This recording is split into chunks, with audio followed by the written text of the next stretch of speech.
नमस्कार साथियों, मैं अभिषेक शर्मा आज फिर लेकर आया हूं एक नई वीडियो जिससे आप लोगों को बहुत अच्छी प्रेरणा मिलेगी। दोस्तों, आज हम बात करते हैं एक ऐसे किसान की जिसका सम्मान हमारे लिए बहुत महत्वपूर्ण है। हम उनका सम्मान करें क्योंकि वो हमारे लिए इतना कुछ कर रहे हैं आज के जीवन में, आज के मिलावटी जीवन में।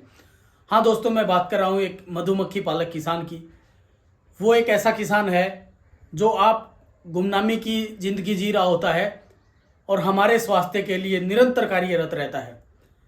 चाहे आप लोगों को शहद देने की बात हो या ओरिजिनलिटी की बात हो या उस किसान की खस्ता हालत की बात हो, क्योंकि एक मधुमक्खी पालक किसान को समाज में किसान ही नहीं समझा जाता। उसका ऐसा कोई परिचय नहीं है जिससे वो किसान साबित होता हो।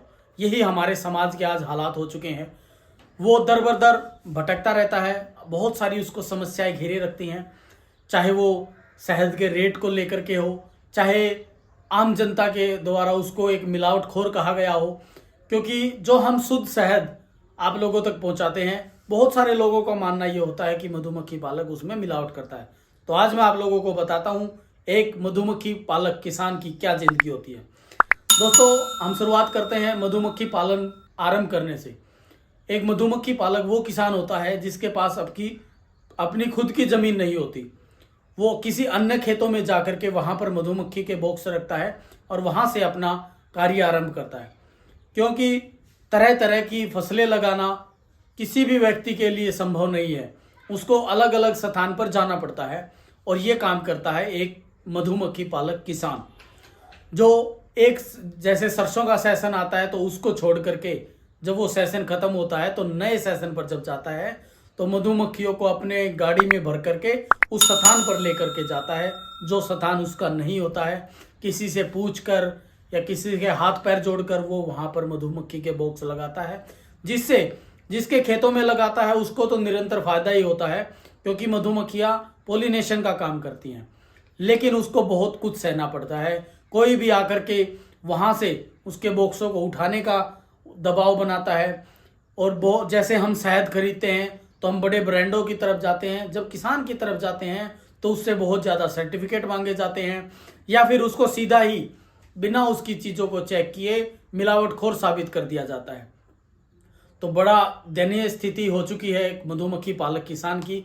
और देखिए, जैसे ये मधुमक्खी पालक यहाँ से अपनी मधुमक्खियों को उठा करके हिमाचल लेकर के जाते हैं, क्योंकि अलग अलग तरह के सेशन में अलग अलग फ्लावर आते हैं और उनसे शहद बनते हैं जो बिल्कुल नेचुरल होते हैं।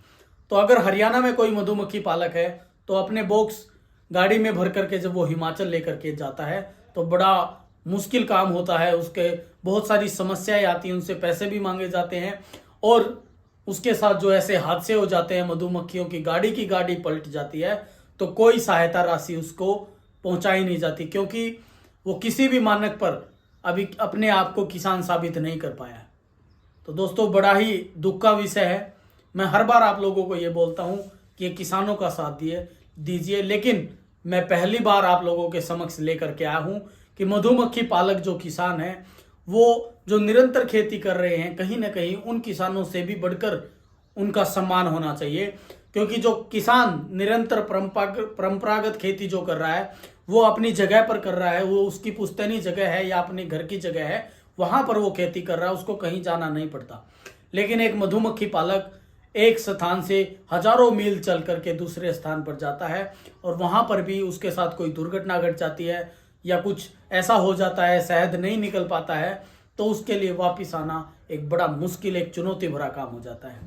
तो दोस्तों, सिर्फ इतना बताना चाहता हूं कि हम जो प्योर चीज़ खा रहे हैं, हम जो आप लोगों को शहद दे रहे हैं प्योर, वो बहुत मेहनत से प्राप्त किया हुआ है। एक शहद को लाने के लिए मधुमक्खी की तरह एक मधुमक्खी पालक भी हजारों मील की दूरी तय करता है सिर्फ आपकी स्वास्थ्य के लिए। हाँ, वो उसकी कमाई का साधन है, क्योंकि प्रत्येक व्यक्ति आज के समय में मिलावट करके भी कमाई कर सकता है, लेकिन एक मधुमक्खी पालक किसान सिर्फ शुद्धता का काम करता है। क्योंकि हमें ईमानदारी का चाहिए होता है, कोई मिलावटखोरी हम नहीं कर सकते, ना ही किसी किसान के पास ऐसे संसाधन है जो मिलावट करके आप लोगों तक पहुंचाए। मैं फिर से यही बोल रहा हूँ, किसान बस ये चाहता है जो उसने ईमानदारी से इकट्ठा किया है शायद, बस वो एक अच्छे भाव में बिके और उसका परिवार ऐसे ही चलता रहे। तो दोस्तों, आगे जब भी आप लोगों को मधुमक्खी किसान दिखें या ऐसे शहद वाले दिखें तो उनका सम्मान करें, उनसे शहद खरीदें ताकि उनका हौसला बढ़ सके, वो मिलावट कभी करने की भी न सोच सके और आप लोगों को शुद्ध चीज़ें पहुंचाते रहें और उनका परिवार भी ऐसे ही हंसता मुस्कुराता रहे। बहुत बहुत धन्यवाद।